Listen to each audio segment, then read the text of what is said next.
안녕하십니까. MBS 초대석의 양승영입니다. 우리가 살아가고 있는 세상은 빠르게 변화하고 있습니다. 농사 로봇에서 빅데이터를 적용한 AI 첨단 농업까지 농업계도 예외가 아닙니다. 그런데 우리 사회의 한 축인 공공기관에서는 이 변화의 시계가 더디게 흘러가는 듯 하는데요. 오늘은 새로운 혁신의 에너지를 바탕으로 진정한 농산물 마케트로 거듭나겠다는 경기농식품유통진흥원의 강위원 원장을 초대해 함께 이야기 나눠보겠습니다.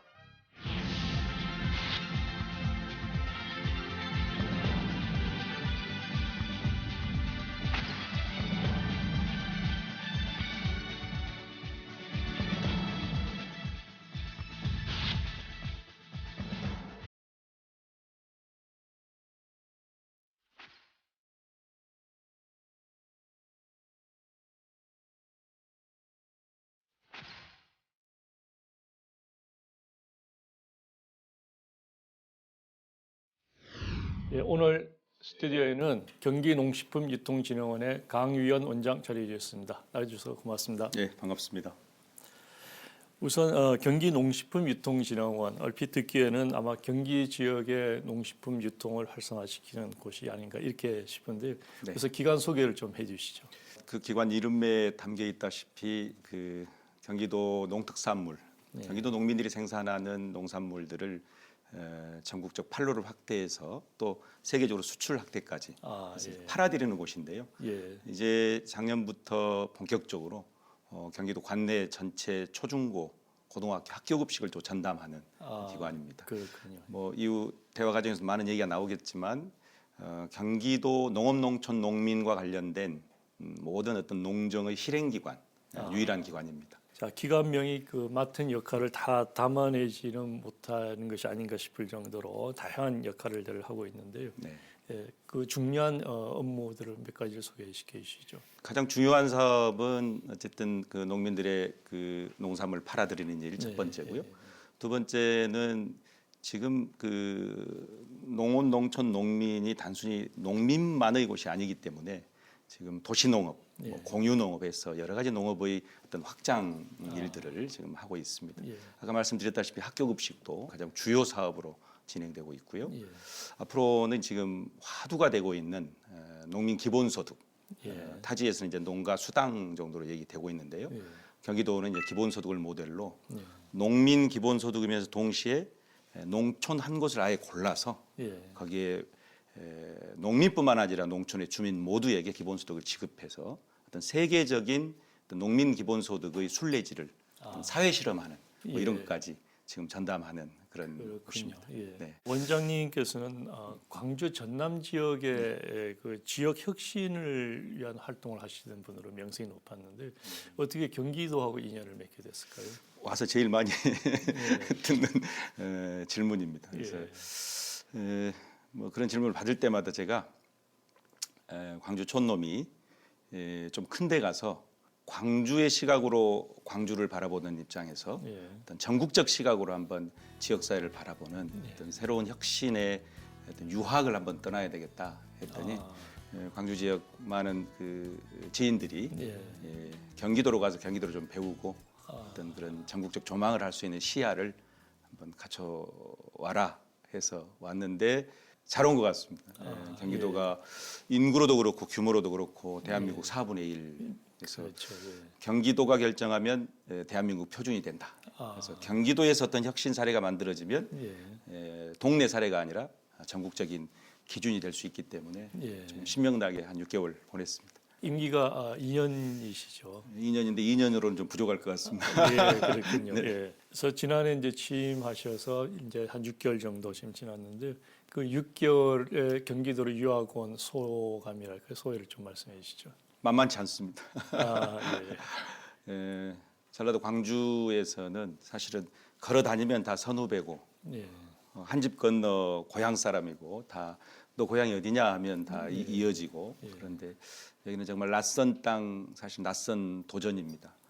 한두 달은 내가 광야에 홀로 서 있구나 하는 생각이 들었어요. 근데 지금 이제 5, 6개월 지나고 보니까 이런 어떤 박토를 어떻게 옥토로 갖출 것인가, 바꿔갈 것인가. 그래서 조금 표현을 빌리자면 이제 어떤 개간할 삽과 이 호미와 낫을 좀 갖췄다. 거기에 맞는 인력 채용도 좀 넉넉하게 했고요. 예.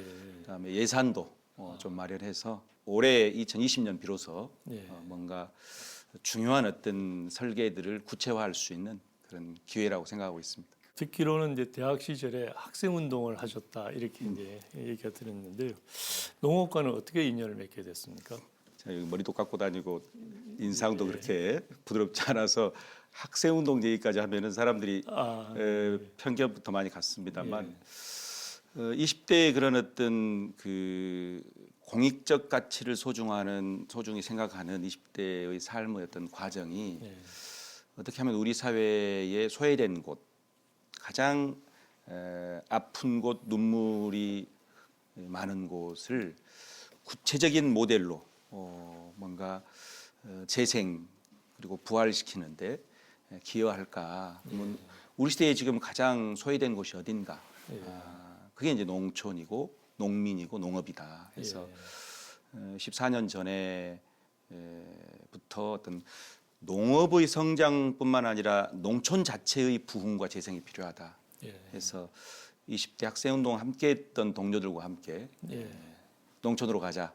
그래서 가장 작은 땅에서 가장 멋진 모델로 지난 수십 년 동안 실패했던 대한민국 농정을 한번 판을 바꿔보자.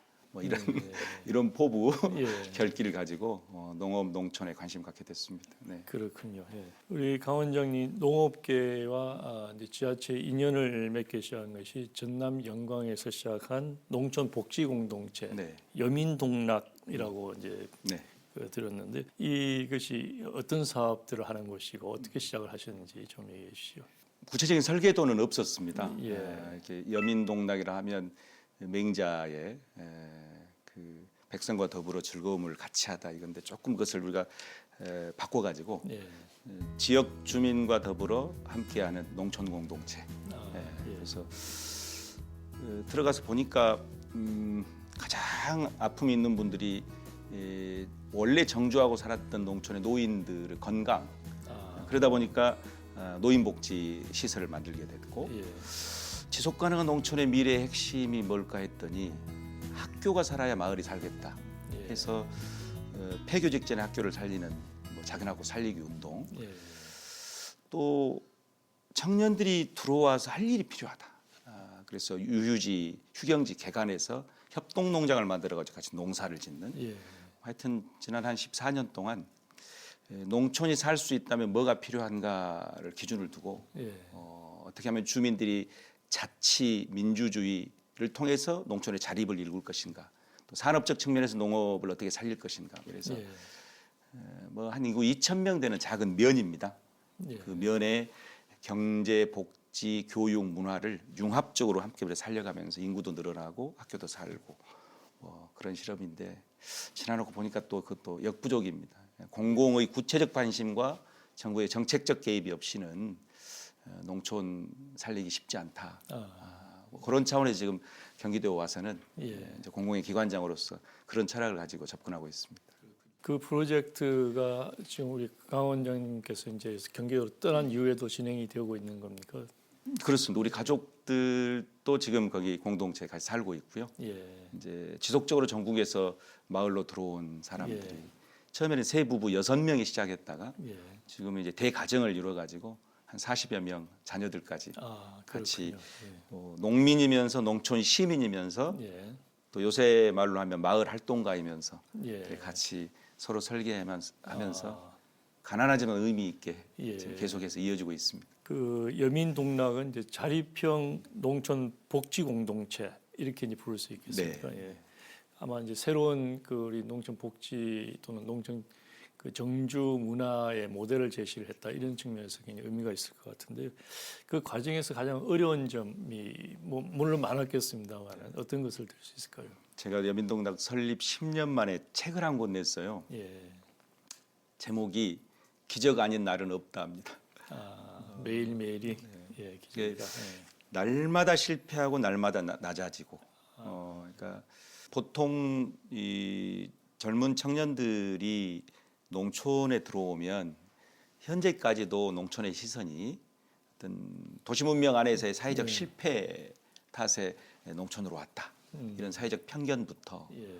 또 농민들 스스로 가지고 있는 농촌 패배주의 아, 곧 사라지고 말 것이다. 예. 들어오는 사람도 없고 아기 울음 그친 지 오래고 예. 그래서 어떤 정책을 공공에서 얘기해도 스스로 신뢰하지 않고 또 서로가 믿지 않는 이런 풍토를 극복하고 이제 희망을 선포하는 일이 굉장히 중요한 일이었는데요. 그렇군요. 예. 문제는 사람이었습니다. 예. 오는 사람이 없습니다. 와도 정주 기간이 아주 짧습니다. 예.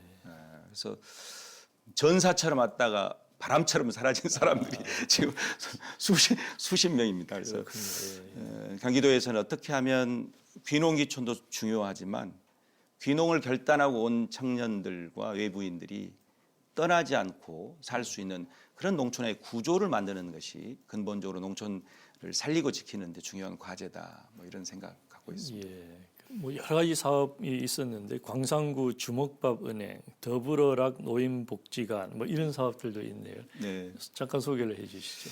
주먹밥은행은 그 광주의 상징 5.18 민주화운동 이때 나눴던 주먹밥, 즉 나눔과 연대의 상징이거든요. 그래서 하여튼 그런 좀 신기한 사업들을 한번 해봤습니다. 예를 들면 가난한 사람들에게 무보증, 무담보, 무이자로 돈을 그냥 빌려주는 예, 예. 과거 방글라데시 그라민 은행처럼 예.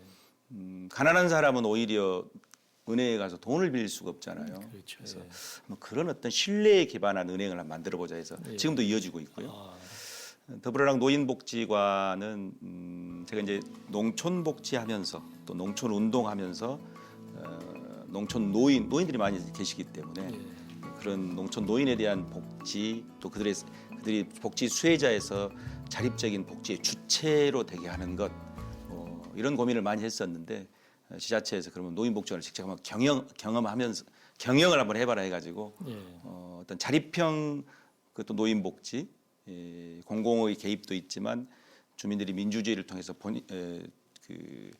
노인들이 프로그램을 결정하고 참여하고 또 운영도 노인들이 하게 만드는 도시에는 또 그게 가능하더라고요. 왜냐하면 젊은 노인들이 많고 또 건강하시고 또 학력이나 과거의 그 젊은 시절에 사회적 지위를 가진 분들이 많기 때문에요. 그런 실험들을 해서 어떤 복지 혁신의 모델로 만들었고 지금도 잘 운영되고 있습니다. 후임들이 잘 해주셔가지고. 예, 그렇군요. 그런 다양한 아이디어 그리고 혁신적인 에너지 이런 것들이 지금 이제 맡고 계시는 그 진흥원에도 아마 그대로 적용이 되지 않을까 싶은데 그렇습니까? 제가 와서 보니까 우리 직원들이 들으면 조금 불만일 수도 있는데요. 공공기관이 가지고 있는 태생적 한계, 심지어 우리가 보통 제가 주로 자주 쓰는 표현인데 정치에 대한 적대, 세금에 대한 저항, 세 번째가 행정에 대한 불신이거든요. 저도 행정이 무슨 일을 한다면 별로 안 믿는 축에 속했었는데요. 우리 진흥원도 이제 공공기관 시민들 입장에서 볼 때는 이제 행정 조직이니까 어떻게 하면 이것을 조금 판가리를 좀 해볼까? 민간이 가지고 있는 효율성과 공공이 가지고 있는 공익성을 잘 결합시켜서 대한민국 공공기관의 최고의 혁신 조직으로 한번 승화시켜 볼까.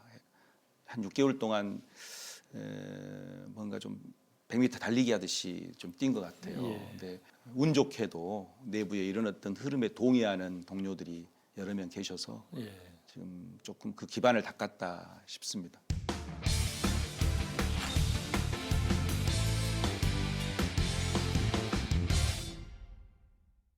(2020년) 1년은 아마 이제 본인이 가지고 계시는 철학과 색깔을 가지고 이제 본격적으로 조직을 이끌고 경영을 하는 새로운 사업들이 아마 이제 진행이 될 것 같은데 어떤 사업들을 구상을 하고 계시는지 궁금합니다. 농식품유통진흥원이니까요.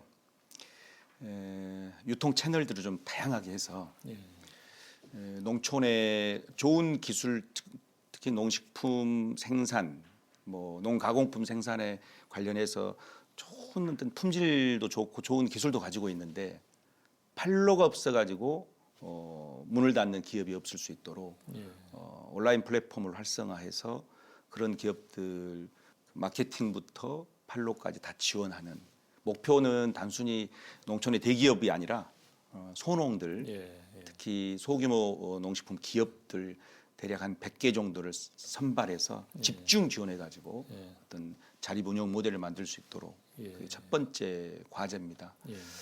두 번째는 학교급식인데요. 지금 굉장히 학교급식이 지금 팽창되고 있기 때문에 뭐 뒤에 구체적으로 얘기할 기회가 있다면 말씀드리겠지만 지난 10년 동안 급식 체계가 좀 흔들려 가지고요. 민간의 공급을 대행하는 체제였는데 경기도는 새로운 지금 학교급식 모델들을 만들고 급식 유통 모델들을 만들고 있는데요. 그 공공급식 체계 대략 한 10년 뒤에도 흔들리지 않는 그런 어떤 공공성과 공익성에 기반한 모델을 만드는 게 올해 목표입니다. 마지막으로는 이제 농촌 기본소득이라 해서요. 조금 전에 말씀드린 세계적인 실험입니다. 제가 오면서 경기도에 이런 어떤 실험 모델을 경기도만이 할 수 있는 그런 어떤 생태계가 이미 준비되어 있고 경기도가 기본소득 국가를 지향하는 지자체이기 때문에 그러면 농민부터 해보자. 그런데 용돈 푼돈 주듯이 해가지고는 안 된다. 조건 없이 모두에게 그 일정한 소득을 전면적으로 보장하면서 그 농촌 사회가 어떻게 부흥하고 변화하는지를 추적해서 세계적인 모델로 한번 안착시켜보자 해가지고 그 담당을 지금 우리 진흥원이 맡게 됐습니다. 그러니까 그렇군요. 농식품유통진흥원인데 일은 다양하죠. 그렇습니다. 아마 20년 핵심 사업이 그렇게 될 것 같습니다. 그 농민소득은 지금 전남 지역에서 먼저 시작을 한 것으로 알고 있는데 그가 어떤 뭐 차별화가 있을까요? 지금 이제 전남의 해남이나 뭐 한평이나 이런 어떤 기초지자체에서 하는 농민 수당은 가구별로 지원하는 겁니다. 농가 경영체에 지원하는. 그런데 이제 그 경기도는 농가가 아니라 부부가 농사를 지면 농민 개인에게 즉 기본소득의 개별성 원리에 맞게끔 한 명 한 명 지원하기 때문에 그게 가장 큰 차이고요. 액수는 비슷합니다. 그러나 지원 대상은 좀 넓어지는 거죠.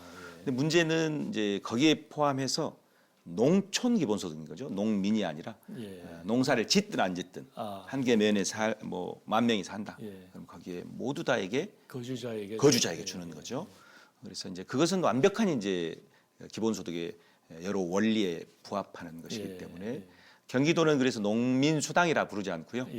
기본소득을 지향한다. 그래서 사회실험은 농촌 기본소득으로 하고 농촌으로 하고 농민에게는 개별로 준다 해서 농민수당 대신 농민기본소득. 그래서 아마 이거는 전문 영역에서도 굉장히 지금 박수를 받고 이런 실험들을 설계하고 있는 경기도가 아마 정책 어떤 그 배움터로서 지금 기본소득에 대해서는 전국이 좀 주목하고 있는데요.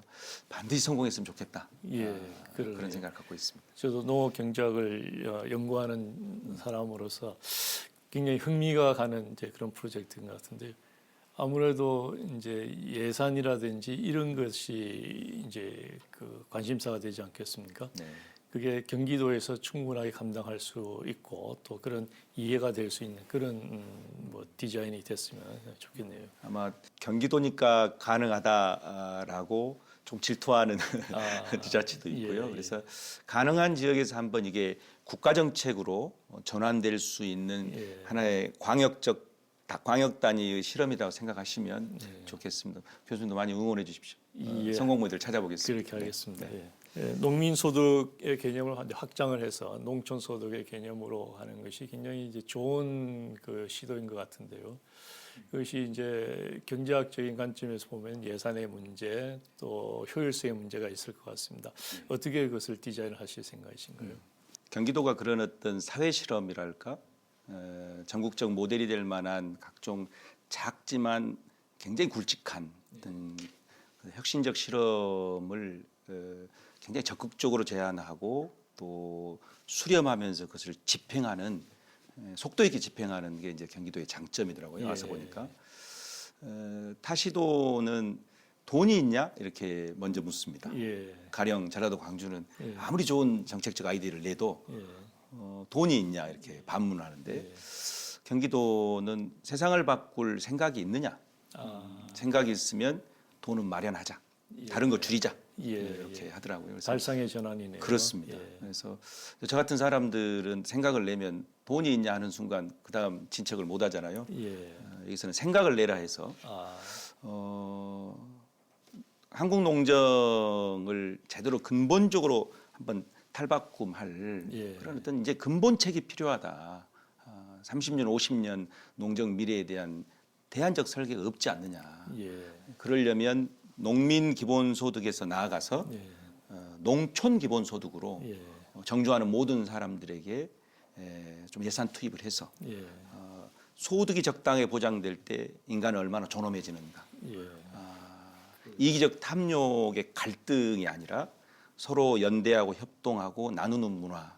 어떻게 하나의 공동체를 어떤 민주주의 어떤 공화국으로 탈바꿈시킬 수 있을 것인가.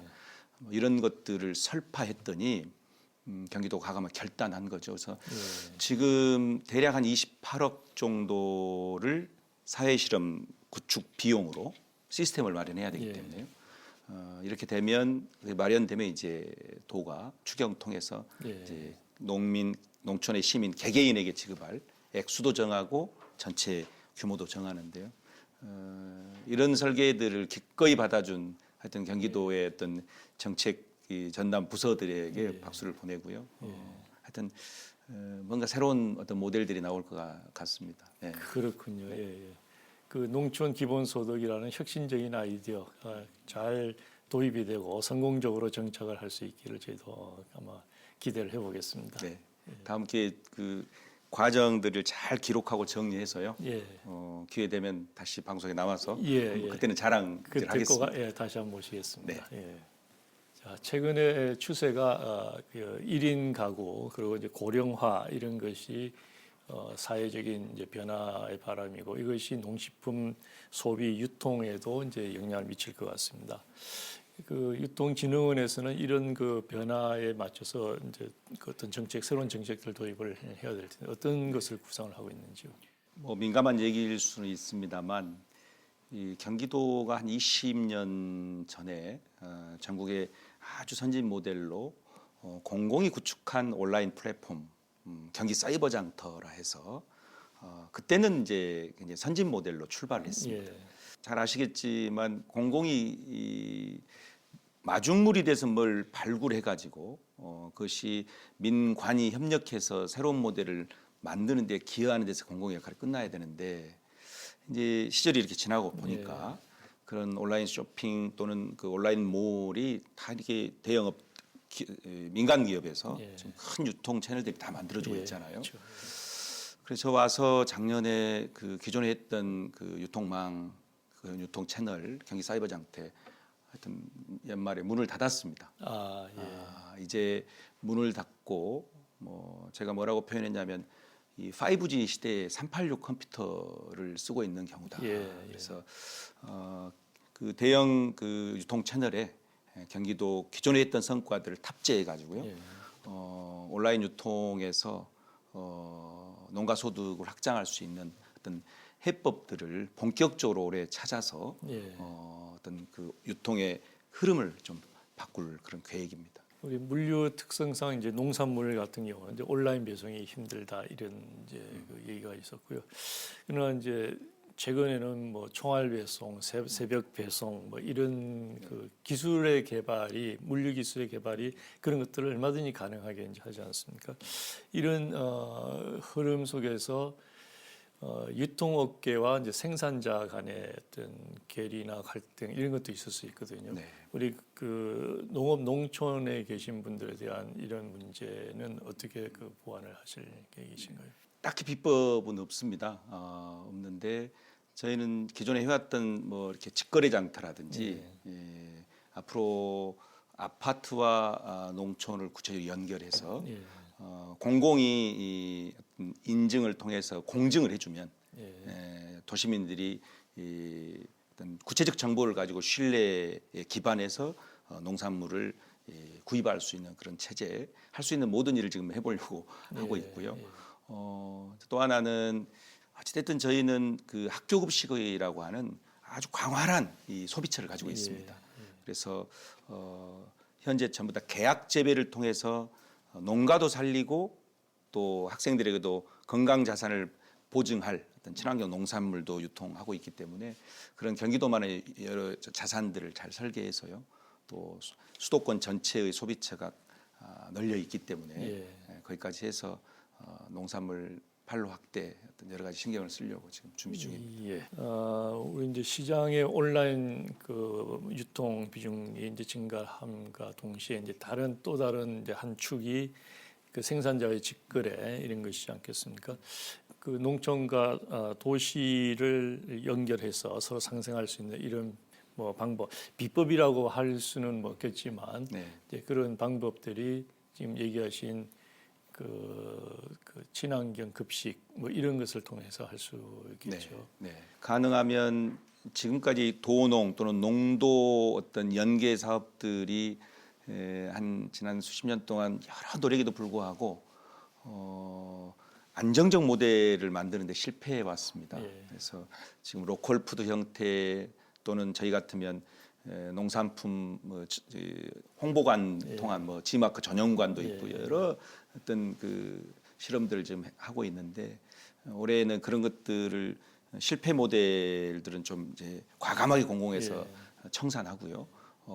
아까 말씀드렸듯이 그 직접 아파트 어떤 그 여러 자조단체와 농민단체가 직접 연결해서 저희들이 그 마중물을 깔아주면 거기서 지속적으로 유지될 수 있는 그런 어떤 경기도만의 모델들을 만들어 가보겠습니다. 하여튼 작은 모델이라도 발굴해서 그것이 사회적 전파가 될 수 있도록 그렇게 한번 해보겠습니다. 경기도가 이제 지역적인 특성, 그 대규모 소비처와 인접해 있다는 그런 지역적인 특성이 굉장히 중요한 자산이 되지 않을까 싶네요. 맞습니다. 자, 우리 이제 도시농업도 사실 농촌과 도시를 연결하는 중요한 연결고리이지 않습니까?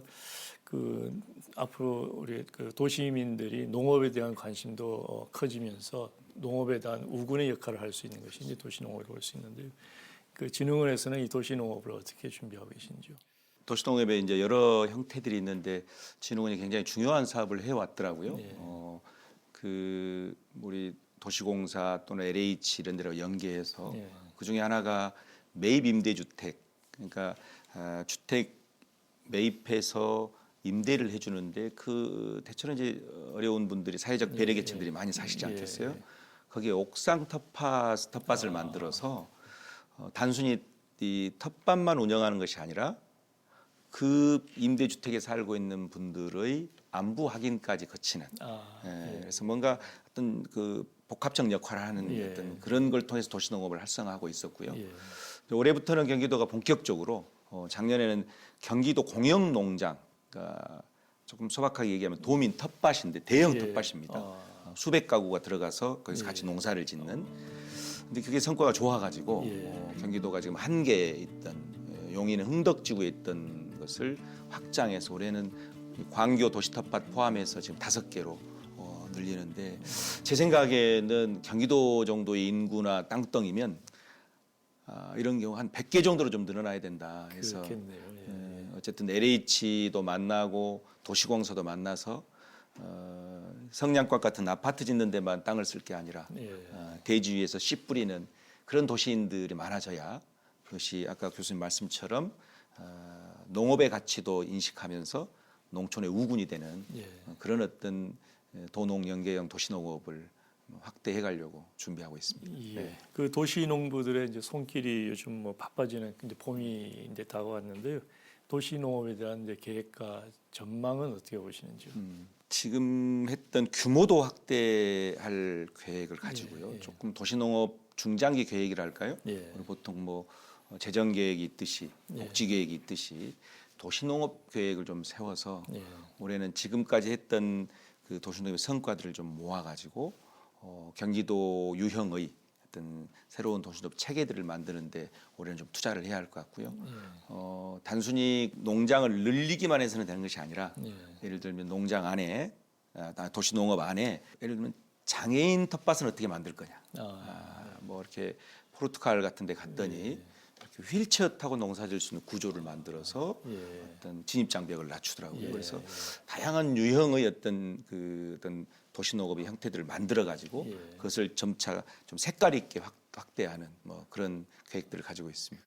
그러니까 아까 용인에 있던 100가구 규모의 그 네. 도시 텃밭 네. 예산이 어느 정도 됩니까? 큰 예산은 들지는 않습니다. 예를 들어서 도시공사나 특히 거기는 이제 LH인데 예. LH에서 땅을 이제 저희들이 확보하면 예. 실제로는 이제 큰 예산이 아니라 뭐 몇 억 정도 투자해서 뭐 수로를 만들어 준다든지 아, 예. 그다음에 거기 뭐 홍수에 대비해서 뭐 정비를 해준다든지 예, 예. 뭐 이런 정도 그다음에 쉼터 예. 또 그다음에 생태 화장실 예. 뭐 이런 정도이기 때문에 예. 땅만 확보되면 예. 경기도 수도권은 사실은 땅이 문제입니다. 그렇군요. 예. 예. 그래서 땅만 확보되면 그것을 예. 굉장히 확대할 수 있는 그런 그렇군요. 가능성들은 열려 있다고 생각합니다. 네. 예. 그런 사업들이 좀 확장이 돼서 경기도민이 모두 좀 그걸 그렇습니다. 활용할 수 있고 이용할 네. 수 있고 또 그 모델이 다른 지역에도 좀 확장이 되기를 되었으면 좋겠네요. 도시농업과 더불어서 이제 경기도가 좀 자랑할 만한 게 공유농업이라고 있습니다. 아, 예. 그러니까 농민들의 생산, 뭐 유통, 소비, 그다음에 농촌의 체험까지 예. 생산자와 소비자가 그것을 함께 진행하는 게 일종의 공유농업인데요. 예. 보니까 공유농업은 경기도 조례, 그러니까 중앙정부는 아직 그런 조례나 법령이 없고요. 예. 법령이 없고요. 예. 경기도가 최초의 조례를 만들어서 지금 그런 농업의 어떤 영역을 좀 확대해 가고 있는데요. 아, 예. 그런 것까지 포함해서 예. 또 도시농업의 큰 어떤 설계도를 함께 또 경기도가 한번 마련해야 된다. 그때가 예. 됐다. 지금 이렇게 생각하고 있습니다. 아, 그렇군요.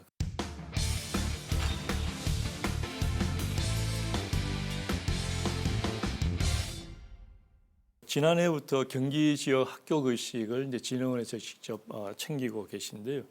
우리 미래 세대를 학생들을 위한 그 급식 사업은 굉장히 이제 중요한 것이지 않겠습니까? 네. 그 소비자들의 어떤 그 국산 농산물에 대한 선호도 이것도 확정을 할 수 있고 또 생산자의 어떤 뭐 수요처를 지속적으로 만들 수 있는 이런 관점인데 우리 그 원장님께서는 학교 급식에 그 어떻게 보고 계시고 네. 어떻게 전망을 하고 계시는지요? 전라도에서 경기도에 와서 배우는 것도 많지만 예. 제일 부러운 게 이 친환경 급식 시스템입니다. 좋은 먹거리를 먹이는 것을 넘어서서 사실은 친환경 급식은 생산 농가인 친환경 농민들도 같이 살리는 구조이거든요. 일단 지금 현재 규모가 굉장히 이제 커지고 있고요. 예. 아마 세계적으로도 이런 사례는 찾기 힘들 텐데요. 예. 다른 타지 지자체의 급식과 달리 예. 여기는 일단 모든 친환경 농산물을 계약 재배를 합니다. 예.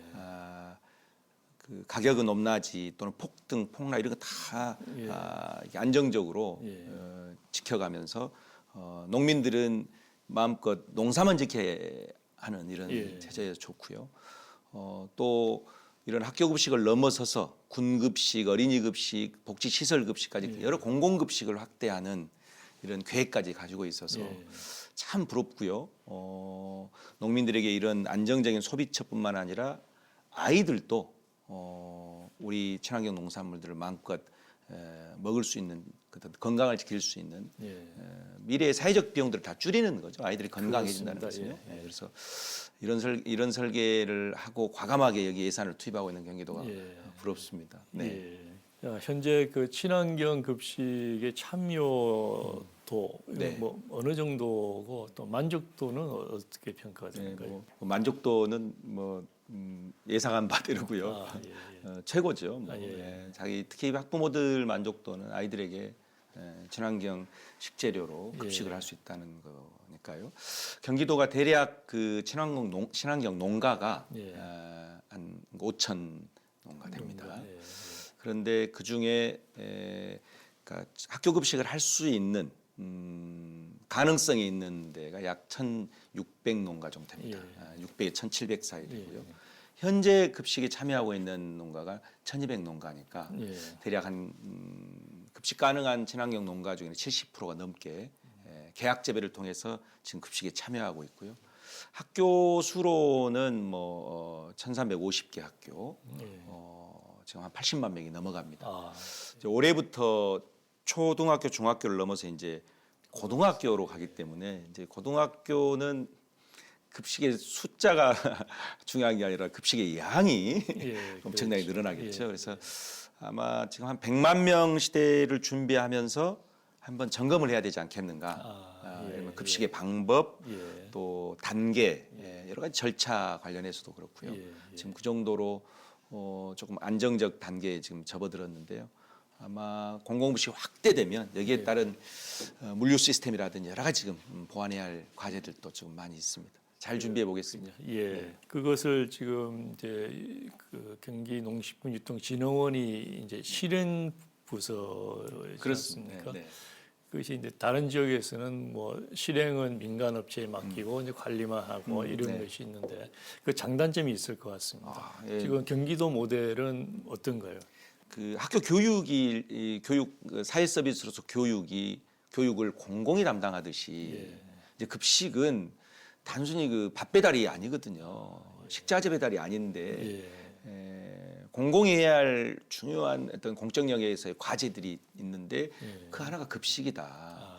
급식의 총량이 아주 작은 정도였다면 민간 업체에 맡겨서 민간이 어떤 효율적인 어떤 시스템으로 그 영업을 하면 되겠지만 이제 이 경기도 같이 초중고 다 확대되는 이게 공공급식이니 공공기관이 책임성, 공익성에 기반해서 거기서 무슨 수익을 영업이익을 남기는 것이 아니기 때문에 저는 공공이 그것을 운영해야 한다고 보고요. 다만 이제 공공이 감당할 수 없거나 굳이 공공이 하지 않아도 될 영역이 있다면 이런 것은 민과 함께 어떤 협업을 이루어 가지고 해나가는 과정이 필요한데 경기도는 방향을 잘 잡고 있다고 보고요. 지금까지는 민간이 운영했습니다. 10여 년. 대체로 문제가 다 터졌습니다. 이게 시장이 이렇게 확대되면 이게 영업이익과 맞물리게 되면 여러 이해관계 조직들이 엇갈리게 되거든요. 그래서 경기도는 이제 뭐 작년 한 해 이제 우리 진흥원이 일종의 공영을 해본 거죠. 그래서 올해 지금 또 한 해 연장됐습니다. 2년의 경험을 근거해서 판단해가지고 민영화할 거냐 아니면 지금처럼 공영할 거냐. 그래서 올 연말이면 판단해서 아무래도 향후 10년의 급식 체계를 정비할 것이라고 그렇게 생각하고 있습니다. 진흥원의 역량이 달려 있습니다. 그렇습니다. 저도 그 판단 결과에 관심을 가지고 지켜보도록 하겠습니다. 고맙습니다. 친환경 공공급식과 관련해서 일선 초등학교에는 이제 과일 간식 지원 사업을 그 작년부터 시행을 하고 있거든요. 그런데 경기도에서는 이제 그 과일 간식 사업과 함께 2017년부터 아침 간편식 지원 사업 뭐 이런 것을 시행을 한다고 들었습니다. 소개를 좀 해주시죠. 제가 이제 군포에 있는 그 아침 식사 지급할 때 간편식 지급할 때 가봤어요. 갔더니 이제 물론 이제 이게 경기미를 어떻게 경기쌀을 어떻게 잘 팔 거냐 이런 취지로 이제 설계되긴 했지만 가서 보니까 아이들 만족도는 최고죠. 맞벌이 부부도 많고 또 여러 사정으로 아침밥을 못 먹고 오는 아이들이 있는데 본인들이 신청하면 이제 돈은 저희들이 지원하고 학교에서 아침에 자원봉사자들을 중심으로 해가지고 보니까 학교 선생님도 나와 계시고 뭐 쌀로 만든 떡도 있고 또 무슨 빵도 있고 뭐 이런 것들 여러 가지 뭐 과일 주스 뭐 이렇게 해가지고 아침에 간단하게 이렇게 밥을 주는데 만족도 높습니다. 이게 경기도가 아마 제가 알기로는 경기도가 시작해서 중앙정부가 관심 갖게 된 이런 사업으로 알고 있는데요. 예산만 허락한다면 많이 보급했으면 좋겠고요. 문제는 이제 물류입니다.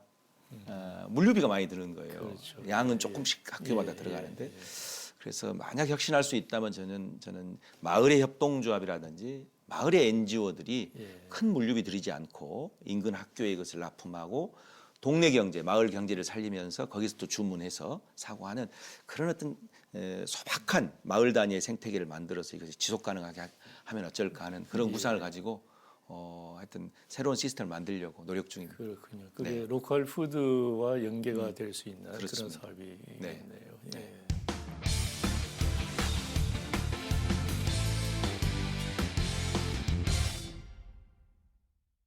자, 최근 농업에 대한 기대감으로 농촌으로 향하는 이제 청년들이 많이 늘어나고 있는데요. 그 기농자들도 많고 기촌자들도 많이 있는데요. 경기도는 이제 수도권 지역이라는 그런 이점이 있지 않습니까? 그 경기도 차원에서 이그 기농 기촌에 대한 어떤 정책 또는 지원을 가지고 계신가요? 우리 진흥원이 이 귀농귀촌 지원센터, 경기도 센터를 운영하고 있습니다. 저는 사실은 전라도에 있을 때는 귀농 귀촌은 다 해남이니 담양이니 영광이니 이런 데로 오는 데인 줄 알았는데요.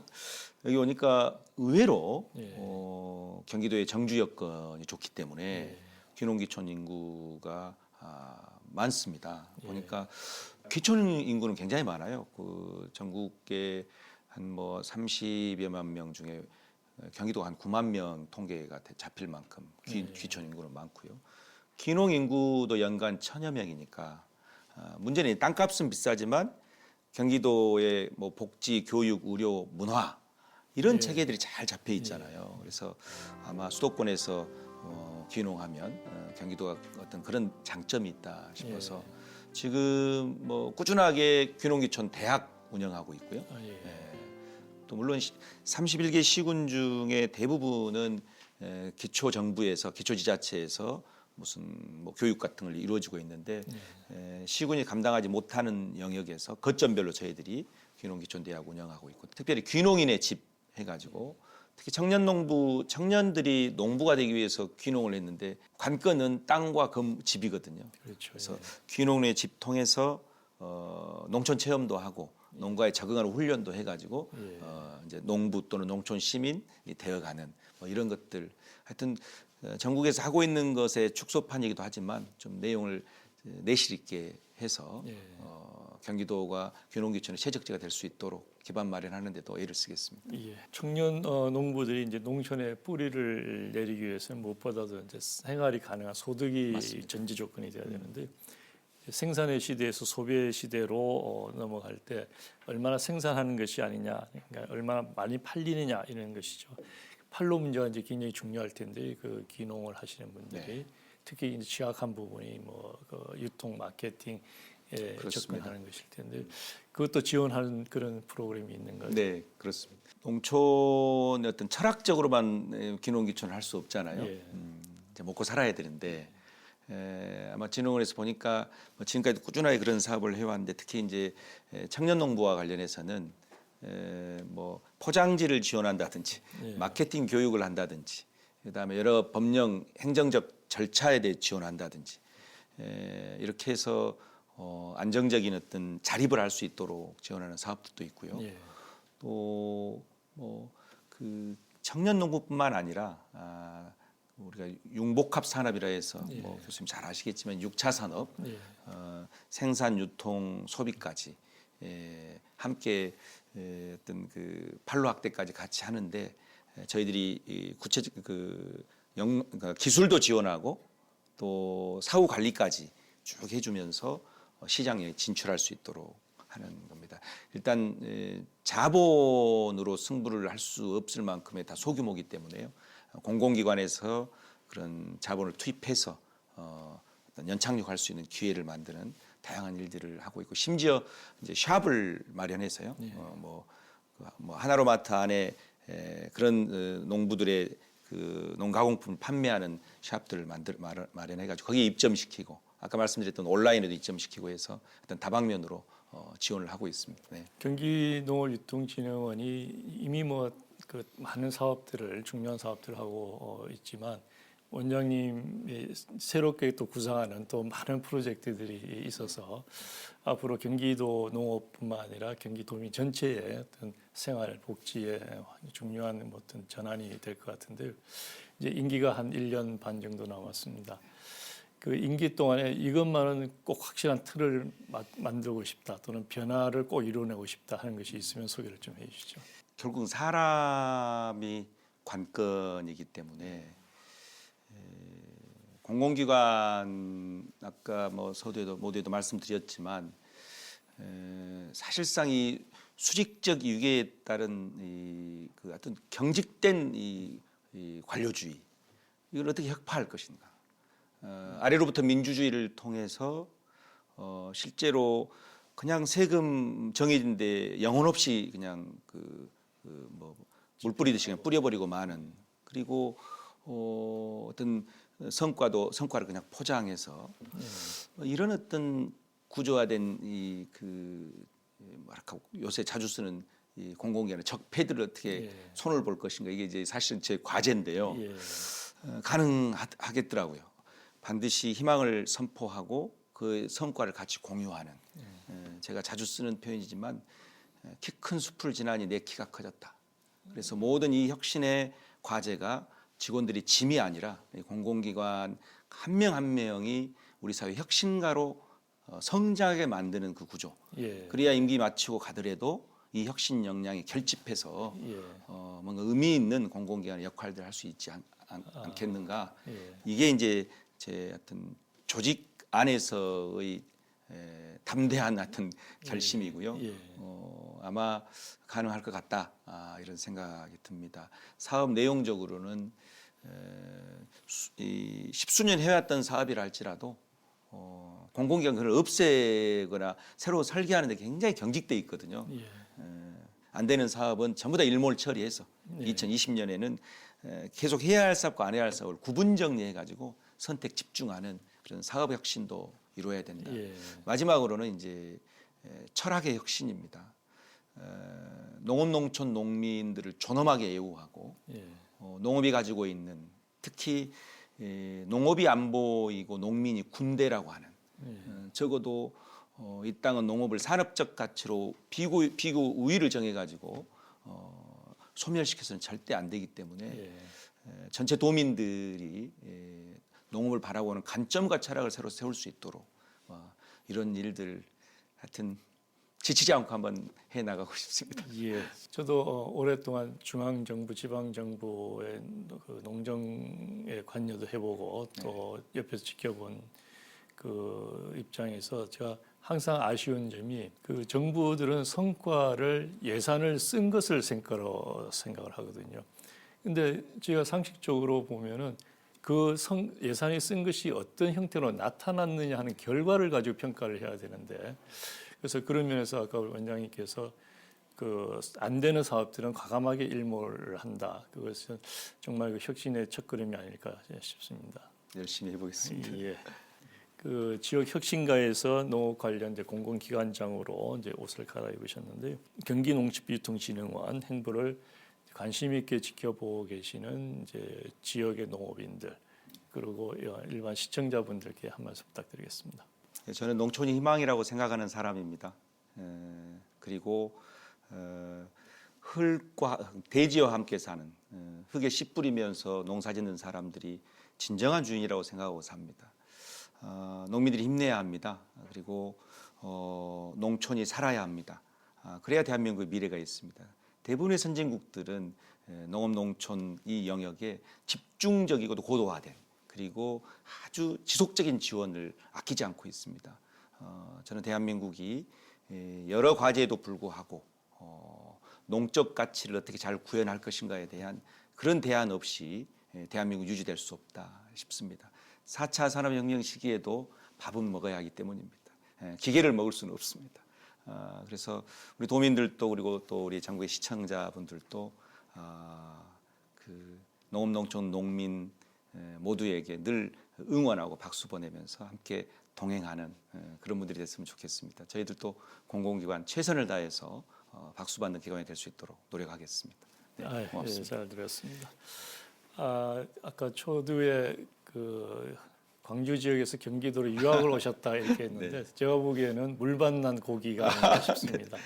큰 무대에서 그 지역에서 닦았던 그런 경험과 역량을 마음껏 발휘를 하셔서 경기도뿐만 아니라 우리 전국의 농업을 위해서 큰 어떤 발걸음이 돼 주시기를 바라겠습니다. 오늘 나와주셔서 너무 고맙습니다. 고맙습니다. 편안하고 익숙한 것에서 벗어나 새로운 변화를 만들어내는 것은 사실 쉽지 않은 일입니다. 혁신을 통해 새로움과 다름을 이끌어내고자 하는 지역 공공기관 경기농식품유통진흥원이 농업인과 지역민 사이에 건강하고 안전한 우리 농산물을 연결하는 역할을 잘 해낼 수 있기를 기대해 봅니다. 함께해 주신 여러분 고맙습니다.